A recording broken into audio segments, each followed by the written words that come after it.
Alright everybody, so we are just around the corner of 3.29 and everybody is asking the same question: what character should I play? But don't worry, your boy got you. The good league starter has 3 characteristics, which is the coolness, how good it is, and how expensive it is. So behold, this is Rip of Butchering, damage over time league start. So there is nothing cooler than starting a league with a new skill, and if you're worrying it's dogshit, don't worry, it's not. In 3.29, GGG released a new skill, Rip of Butchering, and as soon as I saw the skill on the trailer, I knew I had to make it. Compared to its inferior version, it actually has a good base area of effect, and they also buffed the scaling of the damage over time around 20% more, so I knew we are in the green.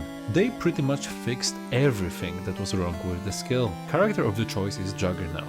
I was thinking about Gladiator, but War of Attrition doesn't work with normal damage over time builds, since it's only supporting it and ailment, so Juggernaut it is. 3 is super basic, we are scaling some face damage, endurance charges and block. The downside of the 3 is that it doesn't really scale any area of effect, so Juggernaut really came in clutch with unyielding. Campaign is pretty smooth, we're playing with Spectral Throw into Thunder, into Rip, and then we get a Rip of Butchering as fast as you can. I know it might seem little complicated, but it's not. At League start, we are starting with a Scion. Kill the big goon, put everything into the stash, and we are good to go. At level 12 we switch to Thunder, and at 28 we switch to Rip. Not that complicated. If you really want, at level 12 you can go with Exsanguinate, but the road to 28 is gonna be a slog.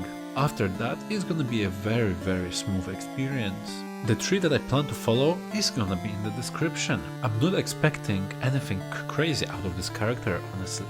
But without any gear, it has 250,000 damage at level 90 and gem level 19. Let me repeat myself, 250,000 without anything. Fully naked character, not counting a shield I put in, and also block cap. Okay, naked is good, but how about dressed? So this is nothing crazy, very modest setup that you can easily get by. Day 3 or 4 with having to go to work and raising 5 children, and it's about 1.5 million damage with normal Rip and 2 million with Val Rip. Also, from my understanding, you can damage the enemies with the Val Rip and the normal Rip at the same time. Since the Val Rip is a ground effect, it's a different source of damage. So we are doubling our damage on the tougher enemies with just one press of a button. 3 million single target damage might not be a lot, but we are tanky. Clear speed is gonna be seamless with one button with nice AoE, and it's fun. Also, we still have a huge amount of potential to scale our damage, but I would say that is enough of a character to farm your first 50 divines.